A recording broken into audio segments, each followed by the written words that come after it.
In 2020, silver was about $15 an ounce. Today, it's over 100, which means silver just did better than most stocks, better than most crypto, and better than most people's New Year's resolution. So what happened? Why is this shiny metal that most of us only think about when polishing grandma's silverware suddenly one of the hottest assets on earth?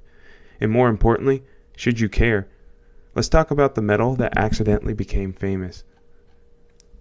Silver has been important for about 5,000 years.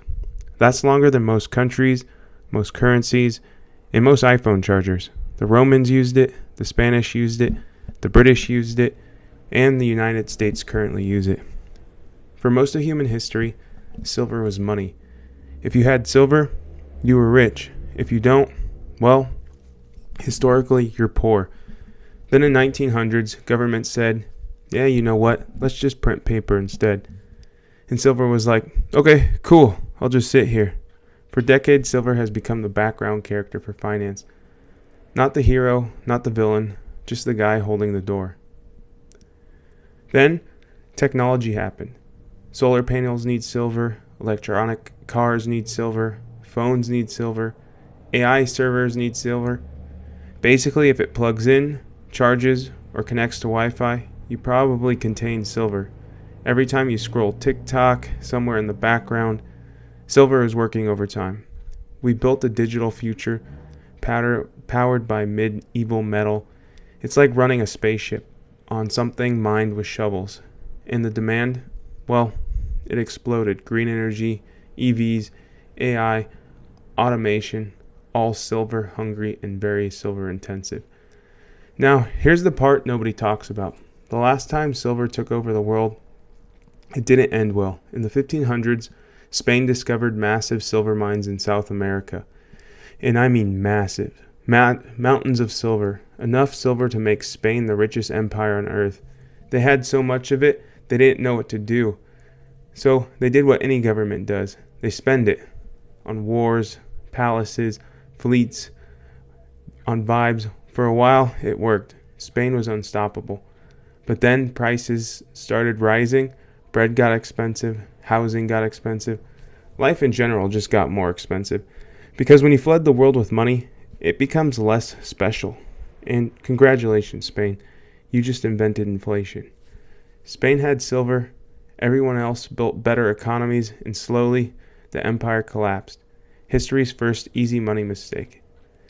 Today, we have the opposite problem. Instead of too much silver, we have too little. Most silver isn't even mined on purpose. It's a side hustle. Miners are like, well, we're here for copper. Oh wait, hey, there's silver. If copper slows down, silver slows down. You can't just say, all right, boys, let's double the silver. That's not how geology works. And starting new mines takes 10 to 20 years. There's environmental rules, community hearings, permits, lawsuits. One mine has more paperwork than 20 mortgages, which is good to some extent. We want responsible mining, but it also means supply can't respond fast enough, so demand runs ahead, prices explode, and, well, history repeats. Just, well, with better Wi-Fi. Now let's talk about money. Inflation happened. Just like the Spanish in the 1500s, our rent went up, food went up, gas went up. Even water started acting expensive. Well, people looked at their cashes and thought, is this shrinking? And yes it was. So investors ran to hard assets, gold, real estate, and as you know, silver. Silver is like gold's little brother. Gold is the luxury SUV, and silver is the sporty sedan. Cheaper, faster, more dynamic. Hedge funds jumped in, ETFs filled up, traders piled on. Well, now suddenly a metal was trending. And we live in strange times. And I'll be honest with you. I lived this. I bought silver at $16 an ounce, and I sold at $40. I felt like a genius. At one point, I tried to get Warren Buffett to call me. Then, as of recently, it went all the way up to 100. And suddenly I wasn't a genius. I was, well, experienced. But here's the truth.